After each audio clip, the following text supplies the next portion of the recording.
Hi there, Tim here, and welcome to another full-length watercolour demo, this time of a sunny beach scene in Perranporth in Cornwall.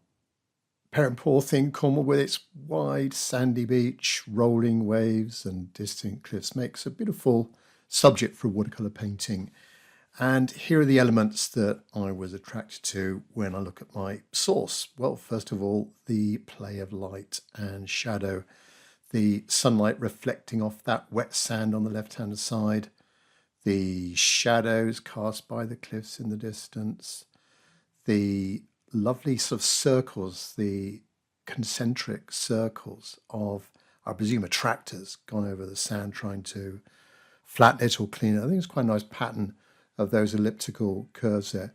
The texture of sand, the wet sand, is a unique texture that can be captured with a number of different watercolor techniques. And then that winding little stream going out to sea and the distant island as well. I'm going to be using a number of different techniques, wet and wet, different gradients of color and intensity to get depth and distance into the subject, a little bit of glazing as well, dry brush marks, a number of different watercolor techniques. So I'm going to go through the complete process with you from start to finish and give you as much commentary along the way and describe what I'm doing and color mixing and so on. So I'll start with the initial pencil drawing.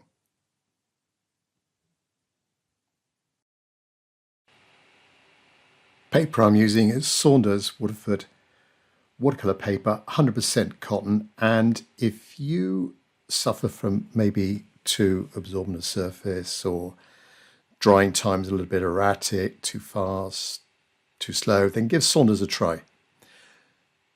The paper I'm using is cold press, of course. With Saunders, there's the 3 different textures: hot press, cold press, and rough. So I'm using the one in the middle. It's got a fairly good texture to it. It's 15 inches by 11 inches. I'm drawing with an HB pencil and getting in the main objects that I'm seeing, with the edge of the town on the left-hand side on the cliffs, and then the cliffs extending out to sea. Then we have that little island just on the water's edge, base of that little island. Just strengthen that line a little bit. Base of the cliffs connecting with the far side of the beach, and then that meandering little stream coming in from the right hand side, going out to sea. A little bit of a sort of S shape, quite a nice shape, just leading us through the scene. Then there's the horizon,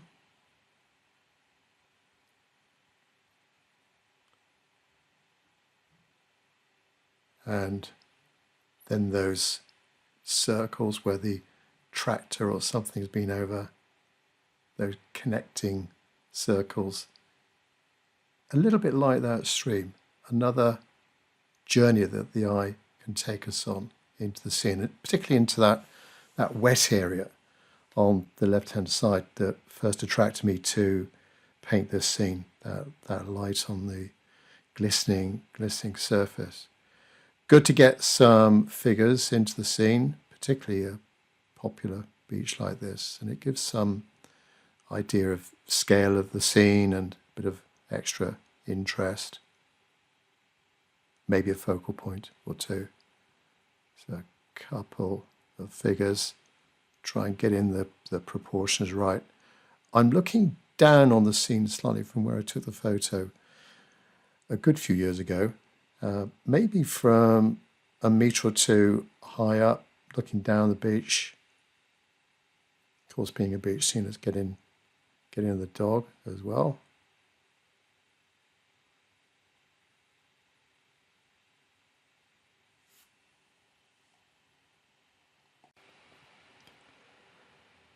And that is pretty much the drawing done, just double checking everything. Town coming in from the left, the water's edge, the distant island, the shape of the S shape of the little river going into the sea, then those circles, connecting circles, couple of figures balancing on the left hand side on the dock. Brushes wise, I'm using mainly a Tintoretto 1407, a Series 1407 size 6 mop brush. Start with the sky. Colours I'm using are professional grade paints from Mark Chapman in the UK, handmade watercolour paints, neutral tint at the top, then burnt umber, burnt sienna, yellow ochre, which I'm using here on the horizon.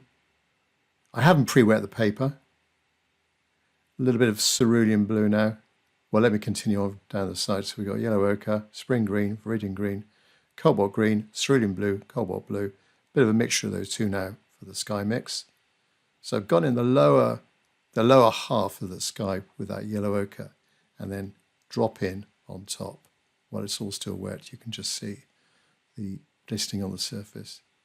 And a little bit more intense in the top right corner because the light's coming from the left and go down to the island. Doesn't matter if I go a little bit over the island because that's going to be darker. I want to try and avoid any light edges around those different objects.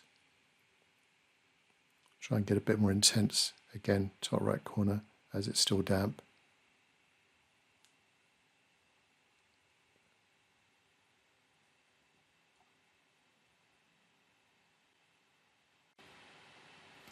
Continuing on the colours, so in the middle, cerulean blue, cobalt blue, ultramarine blue, then alizarin crimson, cadmium red, light red.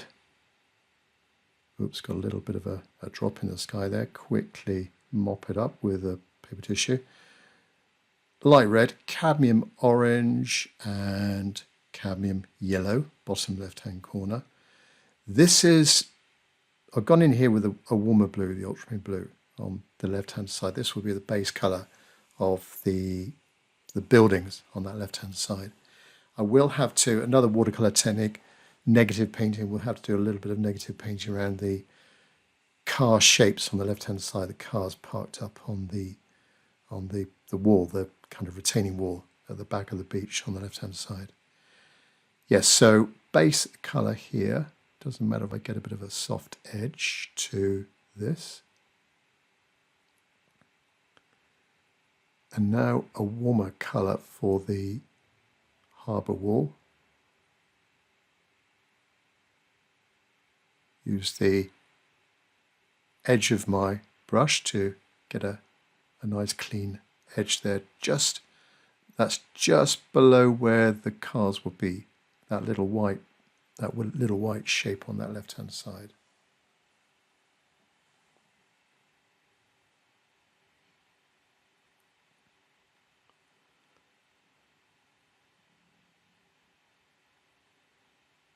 I've got a little flat brush here, which I'm going to use for these circles, and leveraging the rough surface of the paper, trying to quickly, with the sort of side of the brush, I could have actually gone back and used my mop brush for this, but I can't have a lot of water on the brush, and then the brush at an angle, quickly dragging it across the surface will give me hopefully that kind of deckled look with those dry brush marks, with the appearance of the light shining on that worst surface. As we come towards the foreground, I'm now warming it up a bit. We're getting into less wet sand coming towards us. So here I'm using Naples lemon yellow gouache and a little bit of the light red. Hopefully trying to get a fairly authentic sand colour. Bit of light red, bit of cadmium orange. There are subtle variations of all of these different colours in the sand. So just trying to mix those up. Bit of burnt sienna as well, if I want to go a bit darker. Bit more of that gouache. Of course, gouache is going to be thicker and more opaque. it will dry a little bit darker as well, whereas watercolour will dry lighter. Gouache is going to dry a little bit darker. Warm it up a bit on that right hand side with that red. And with these brush strokes, hopefully I'm introducing a little bit of the texture of the sand, or just starting to get in a bit of the texture of that sand. Keep working as quickly as I can down to the bottom right corner, just covering that whole bottom half. Luckily I've got that stream coming in halfway down, so it gives me a chance to paint the picture in sections, so I don't need to quickly work over a large area to try and prevent those little areas drying, and you get nasty marks depending on the transparency of your watercolor, as has happened a little bit there actually on the base of the cliffs. But it doesn't matter over there because I will be going in darker on top of that. Over on the other side of the stream then, the far side of the beach, the right hand side of the beach extends. This is pretty much the left hand side of the beach, and it extends over to the right, probably quite a few kilometers long, this beach. And this is the town end. Check my edge of that brush, a little bit lighter here, dark at that tip, bit of burnt sienna.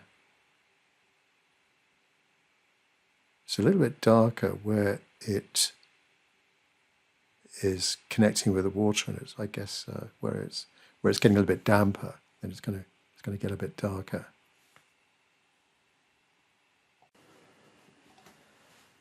So I've just let the paper dry, speed it up with a hairdryer, and that really is the first wash phase completed. Now I'm going in with the darks, adding in some darker values, thicker pigment to water ratio as well. I'm going to start, normally as I start with the darks, working either left to right, being right-handed, or top to bottom. Start with the sea and a brush. Normally it would be a smaller brush. I'll stick with the mop brush, but a brush with a good point to it, and getting in a fairly level horizon where the sea meets the sky, up to the left-hand edge of the little island, and then continue on the right-hand side. I'll keep the island quite light on the left-hand side, with the sun coming from the left. Now, as I come towards the shore, I can introduce a few little gaps, or go a little bit lighter where the waves are coming in.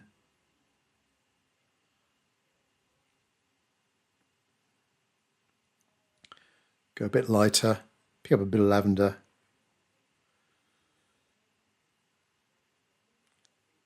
Shallower water on that left-hand side.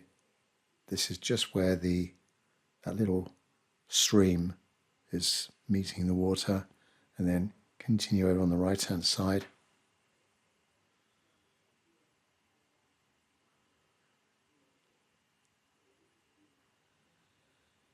And then the river, starting from where it meets the sea. It's a little bit darker. The sea is darker at the back, then it's light where it's coming, where the waves are hitting the shore. And then this stream is a little bit darker at the mouth, where it's just going beyond the cliffs on the left-hand side.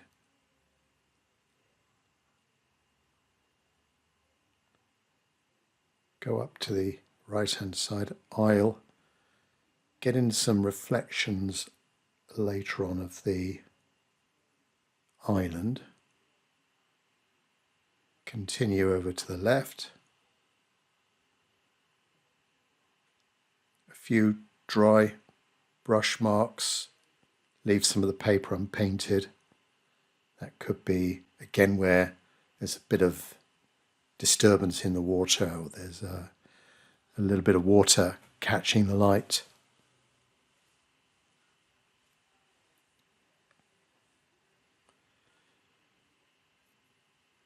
Up the right-hand side to the right-hand edge of the paper.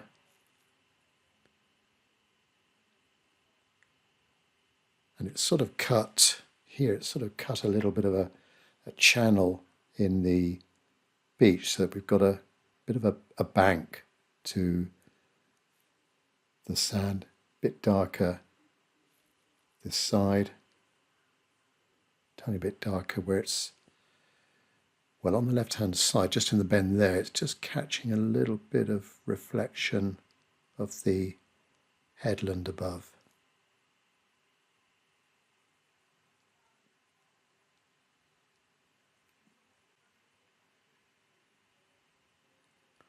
This is probably about the most complicated area of the whole scene. The different textures that we've got in this, a little bit of a gentle slope from the harbour wall, from the wall at the back of the beach down to the beach proper, and then it sort of slopes down to the wet sand. And so we've got these circles of wet sand on the left, and then that sort of bend of the river on the right, and that little bit in the middle is quite damp sand, so it's going to be darker. Try and get the feeling of a little bit of wetness in there, but a glistening of the sand as well. That's going to be the trick.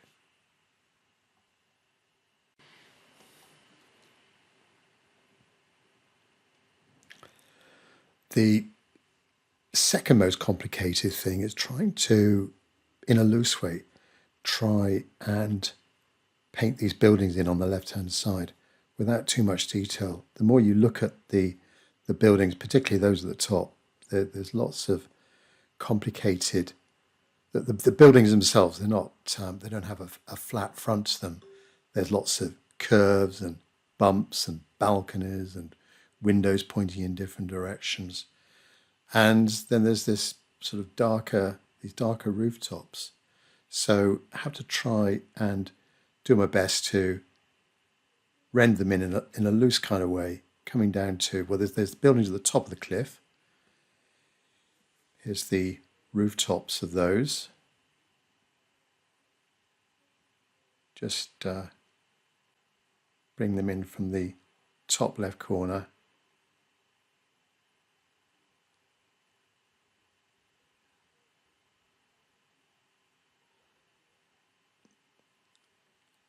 A little bit of red, burnt umber, tiny bit of neutral tint. So I mix my darks in that top area.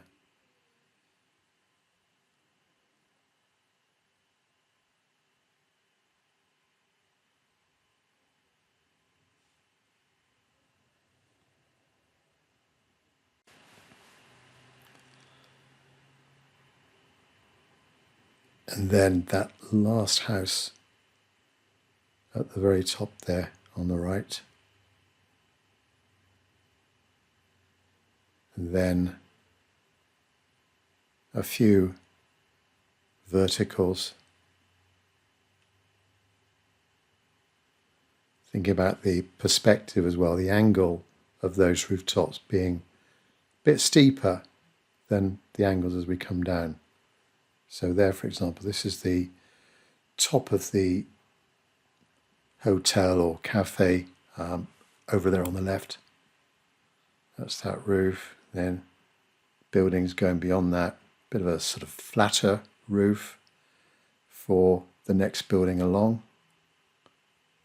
I think to me, it looks as if they're connected all in one, but the buildings as they go over to the right, they do get a little bit lighter. I guess it's a little bit more sheltered on the left-hand side. There's less light hitting that area, and then more light on the right-hand side. Perhaps it's more open and light bouncing off the sea, we've got a bit more light coming into that side.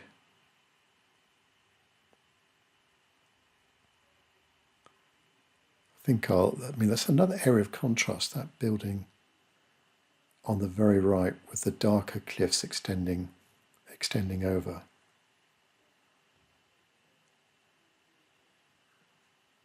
Now we're coming down to the tops of the cars, a bit of negative painting around these cars to define their shape.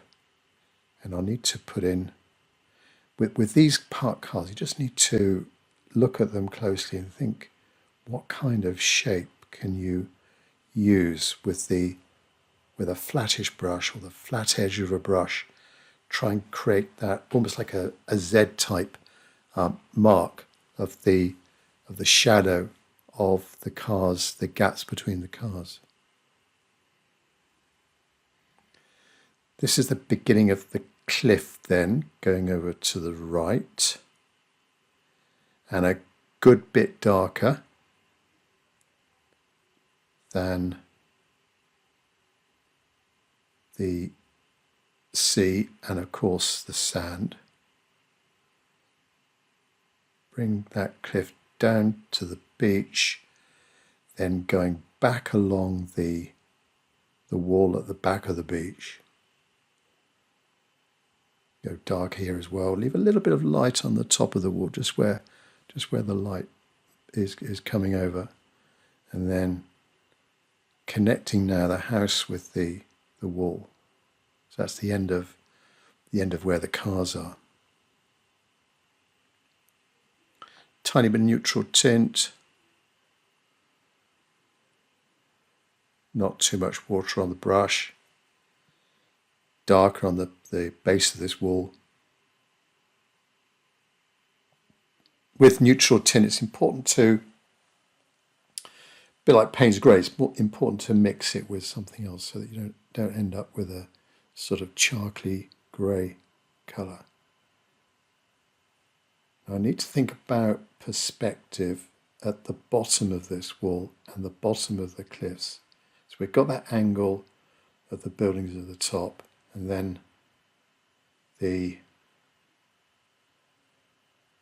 bottom of the cliffs, and they're darker as well, the base of those cliffs, and the shadow coming out from those cliffs, giving a sort of feeling of the gradient, just a very, very slight gradient down to the stream.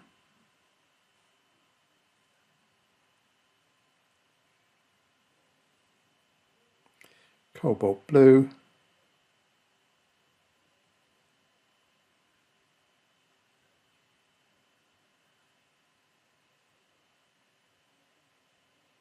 Just to extend on this will be the edge of those shadows, going a little bit cooler, a little bit lighter than the base of the wall and the base of the cliffs. Cobalt blue.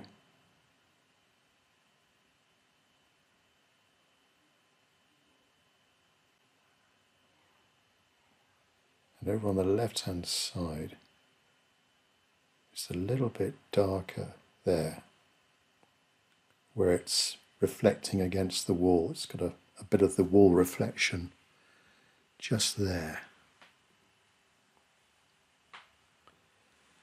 Emphasizing those circular shapes.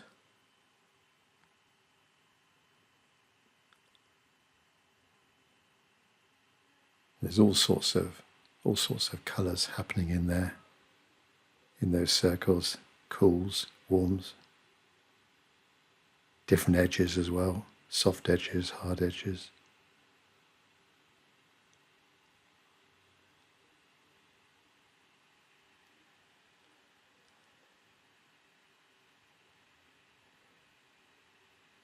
So continue these circles around and then connect with the stream.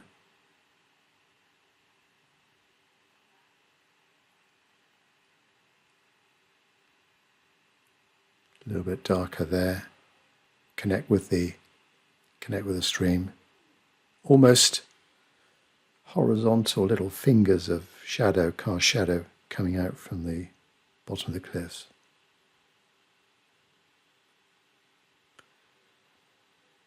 I think beyond there, there's sort of like seabirds or something in the water there. So just a few little specks of paint. Now this island, a little bit of a cooler, shadowy colour. Use a tiny bit of lavender and then go darker at the base and darker on the right hand side. Neutral tint, burnt sienna. Sorry, a bit of burnt umber. And then connect with that lavender.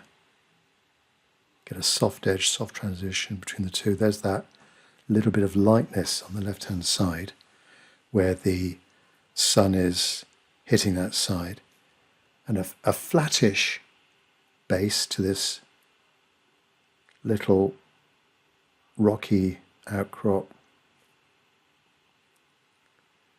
Bring that cast shadow down on the left hand side, almost, well, we're almost meeting with the island.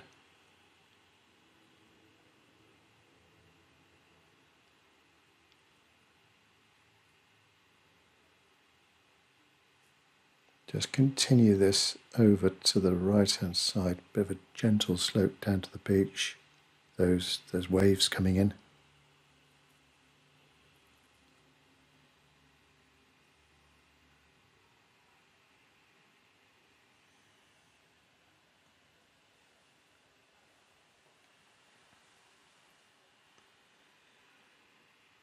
Add a bit of texture to the beach, some darker lines just where there might have been some extra moisture in there.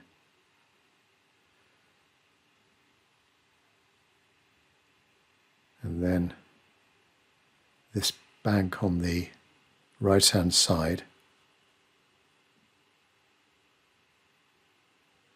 where it's in places it's just creating a bit of shade, bit of shadow, and then there's a trail up the middle of the stream, bit of a darker trail. I'm not sure from the photo whether that's a bit of seaweed or it's a reflection from this island.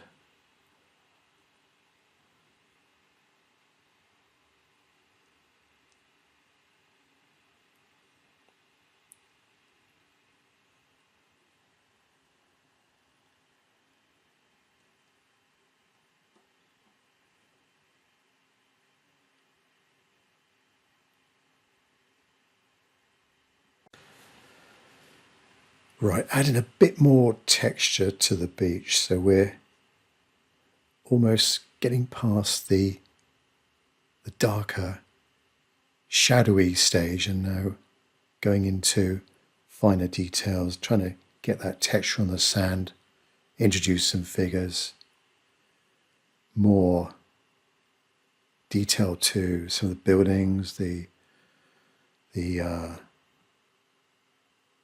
houses and the cars as well.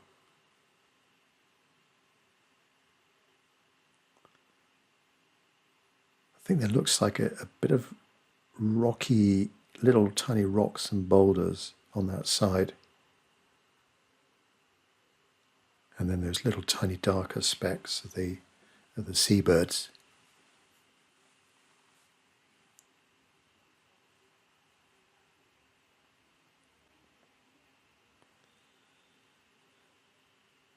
Add just a slightly, glaze over slightly, a little bit of darker colour for this side of the stream where it's reflecting a tiny bit of the headland on the left. So it's a little bit darker there. Now dry brush for the sand and these circles coming out. There's like another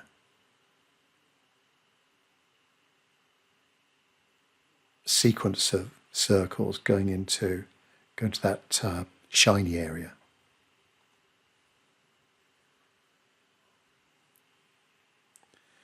Dry brush, not too much water at all, and side of the brush, testing a little area, just observing the scene. So it's very compact sand, I would say here, with just a little bit of debris on the surface, perhaps bits of seaweed, tiny shells maybe, but fairly smooth, fairly compact, quite damp. It's not dry sand really.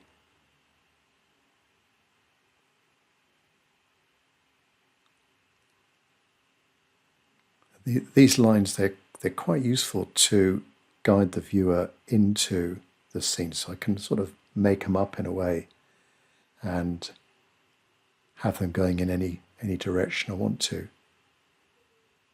Maybe I could have put the circle somewhere else, could have had the circle more in the middle and had those curves coming in from the left-hand side rather than this right-hand side.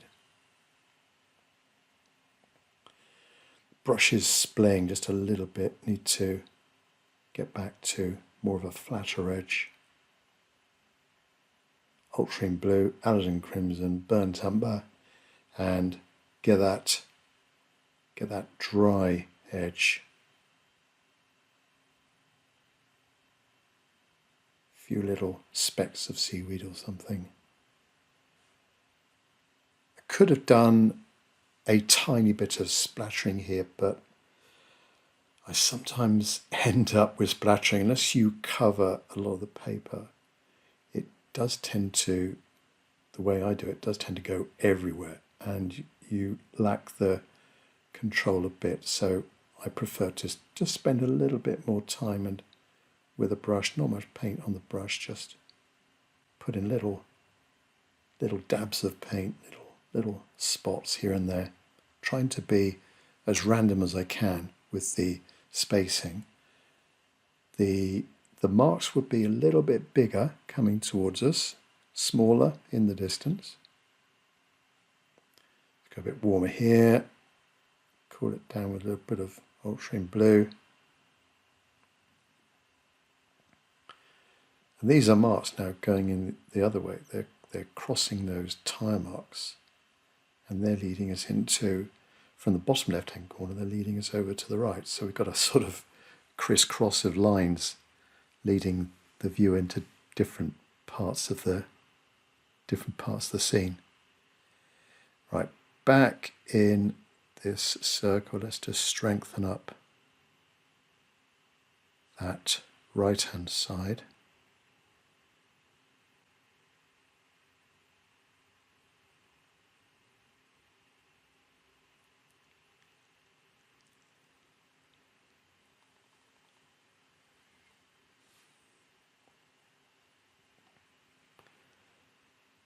And then this darker area here, that's still really, yeah, that area is still in the shadow. That's like a car shadow from the building. A bit more on that right-hand side. Ultramarine blue.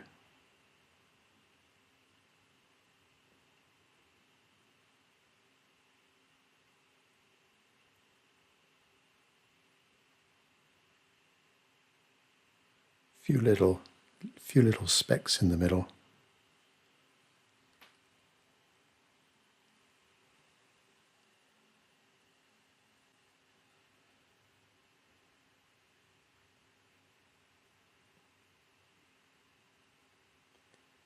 Just keep adding these in, not too many.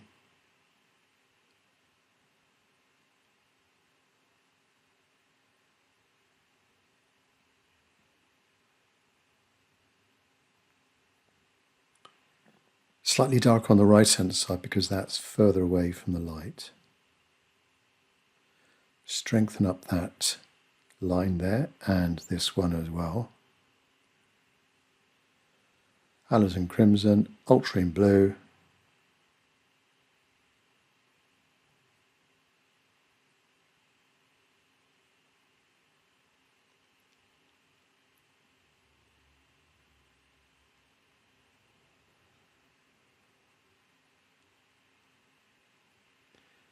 So I guess the tractor, it was coming in from the bottom right, and or vice versa, when came in from the right, then did a right turn, went around those circles, then came back out the other side.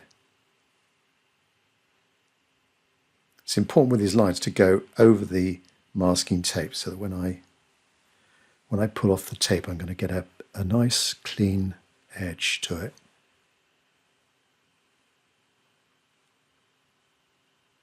Bit more detail to the buildings at the back. It's so difficult to, in a loose way, to define those with the verticals and horizontals and the little balconies. And then there's windows as well.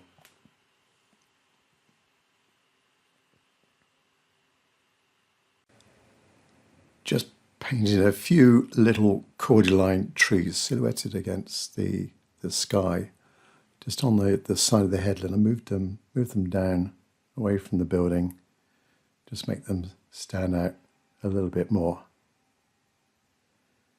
And then a few more windows on those top buildings.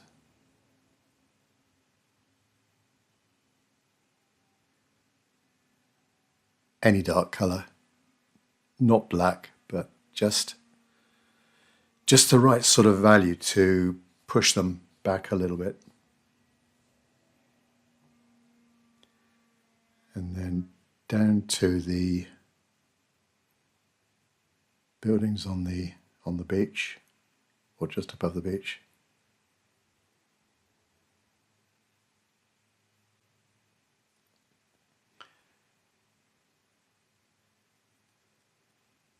So ground floor windows there, and then first floor windows. Keep them simple. They look like dormer windows with some of the glazing catching a bit of reflection, and then maybe others just a little bit darker, perhaps where the curtains are pulled, so not make them too regular in shape and frequency.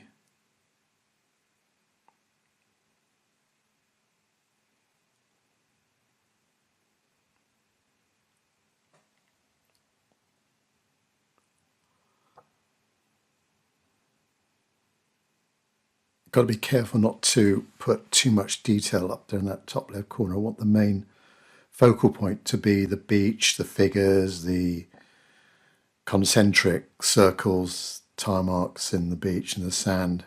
Not too much up in that top left corner. And indeed here, where I'm doing the cars, these sort of funny sort of Z, like a, if I could describe it, like a fat Z shape for the shadow between the cars, just to negatively paint around these cars, thereby defining the roof and this row of cars going down the side of that building.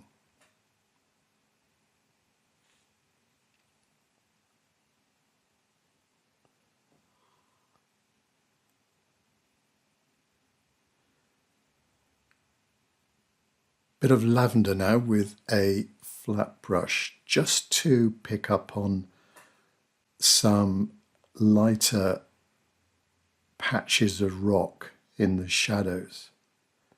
I think lavender works quite well, just to add a bit of sparkle, a bit of highlighting to stonework in the shade.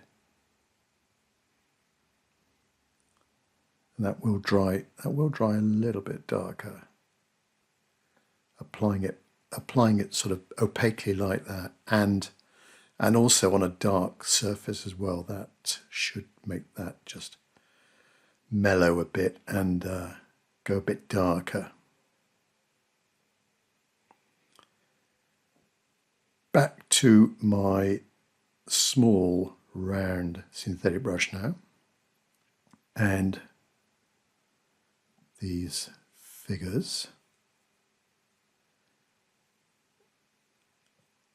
As I've said, I'm looking down on the scene slightly. I'm about a metre or two above the level of the beach, so hence the figures are, well, their heads are sort of in line with the base of the wall on the left, so that sort of height.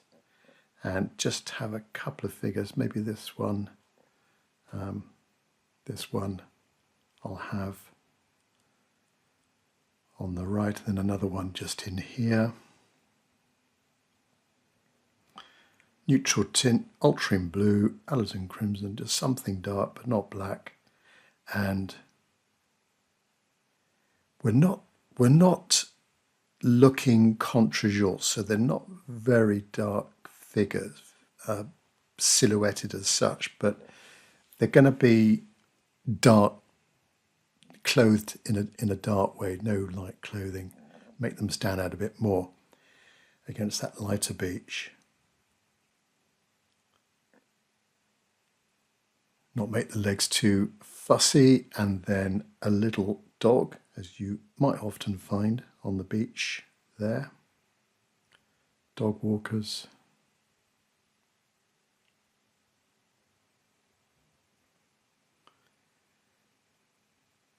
View the dog sideways on, not to put too much detail on the legs, otherwise they'll stop looking dog-like and look more like a farm animal. Right, just a little bit more attention to the figures and a shadow, thinking about where the light's coming from, sun from the top left corner, and then of course those shadows going out to the right. Connect with the feet of the figures, and then just a little shadow for the dog. Shorter shadow, of course. And while I've got this smaller brush, I can just apply some smaller details to the buildings.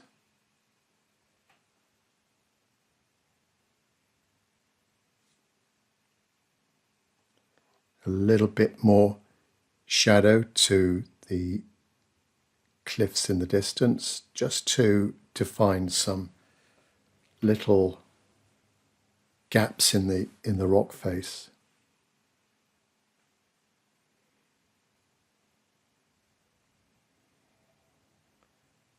And then a little bit on the wall as well, give it some texture to that old stone wall.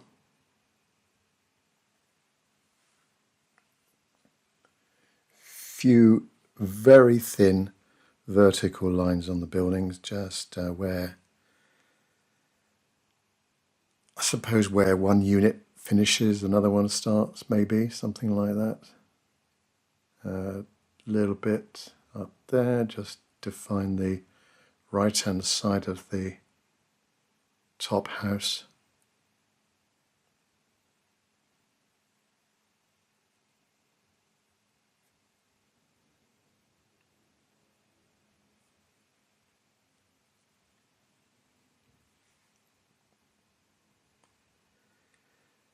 Tiny bit of extra detail on those windscreens on the car.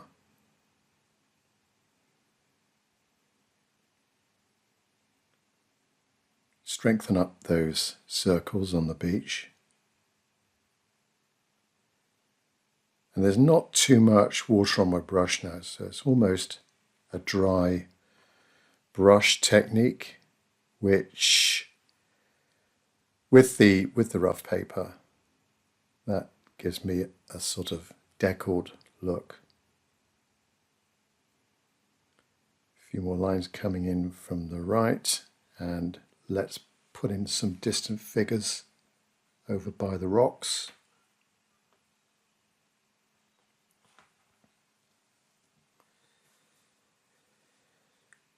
Have a few there silhouetted against the waves just to the right of the island. And another one here just on that little spit of sand coming out.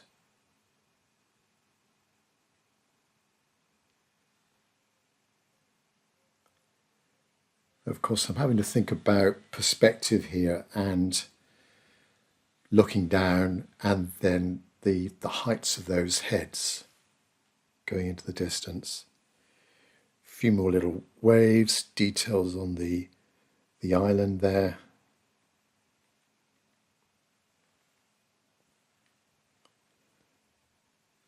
Bit of shadow coming out from the figures. A few more seabirds just below the cliffs.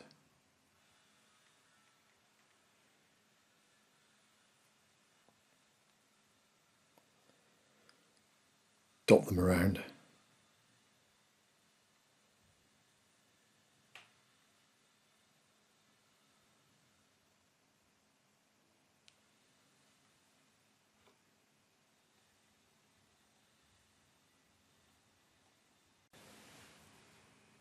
Towards the end, I like to use a little bit of white gouache just to add some extra highlights to things like figures or little, well, in this case, little rocks and tiny lines in the sand that are just lighting up a little bit more.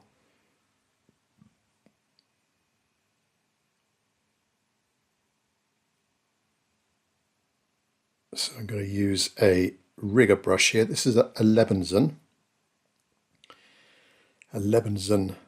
rigger brush. And I've got some white gouache there down the bottom right corner of my palette. The ratio of water to paint here is quite crucial, not to make it too weak, otherwise when you apply it, it goes sort of milky and very transparent. If you go too thick, then you get too much of a dry brush sort of effect. So I'm just mixing and mixing, getting a sort of almost like a paste, a thin paste. So put a little bit of highlight on that figure there, a little bit of light on the head, on the side where the light's coming from, and then the other figure as well.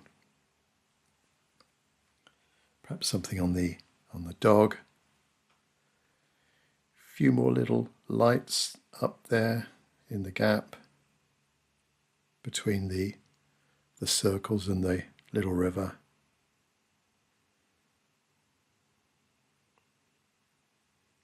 A few more specks on the circles.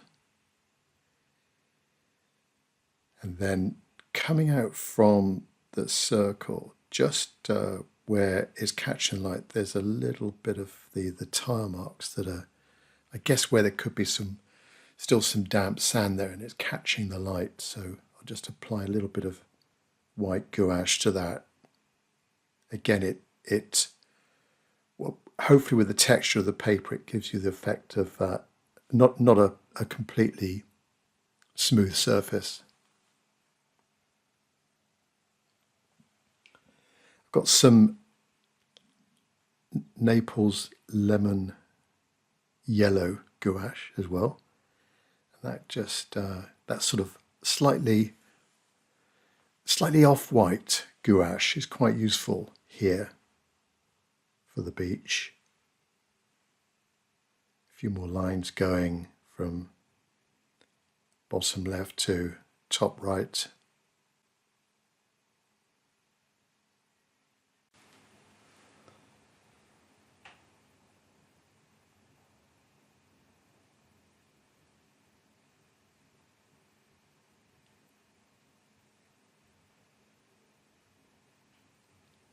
Just a little bit more in that gap there, going over to that river, and a few more waves. Perhaps a little bit of water just circulating around the left-hand side of the island. Bit of white gouache just on the surface. And now back to my mop brush, just for applying a little bit more of a reflection for that island. It's not It's not in the photo, but it's not really evident in the photo, but I just think it needs strengthening up a little bit. I'll finish up here then and rejoin you for a little bit of a self-critique, see how it went.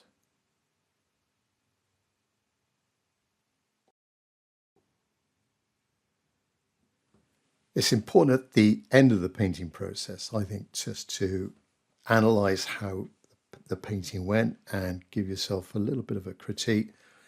Just see what went well, what didn't work so well. Try and remember those for the next time. So the scene again, Perranporth in Cornwall, beach scene.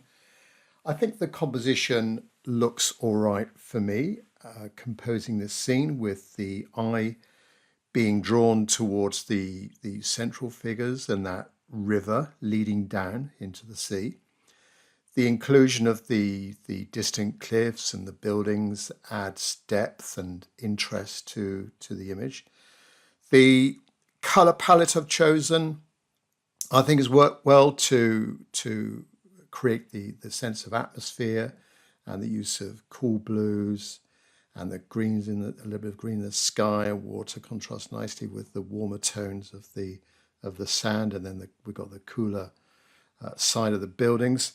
As regards textures, that was one of my goals to try and build up the texture of the rocks and the sand and the glistening surface. So I think I've used a variety of brushstrokes there to create texture of the sand and the water, and using obviously the texture of the paper as well. And that texture adds a little bit of extra visual interest and realism to the painting. Areas for improvement. Well, as regards values, I always go on about values being very important in watercolor, and I could develop those further. The sky is quite bright and lacks contrast where there are other elements in the scene. Maybe by darkening the sky, I could get a little bit of contrast with the buildings on the left-hand side, possibly. The buildings in the top left corner might have been a little bit overworked in the very top corner, and possibly their perspective is slightly off, but it's up there in the top left corner. Doesn't really matter too much. Detail. The overall composition is strong, I reckon, but some areas of the painting could benefit with a little bit more detail. For example, the figures in the foreground are a little bit sort of indistinct and could be more clearly defined. Maybe I could put in some more figures over on the right-hand side as well, just to the right of the dog. I think in there, not right in the middle. Always try and avoid things right in the middle, some dominant object in the middle of the composition, but maybe something on the right there, somewhere between the dog and the river. Well, I hope you liked the demonstration, and have a go yourself. And certainly my Patreon members will be having a go, but I'll catch up with you soon on the next video. Thanks very much for watching. Bye-bye.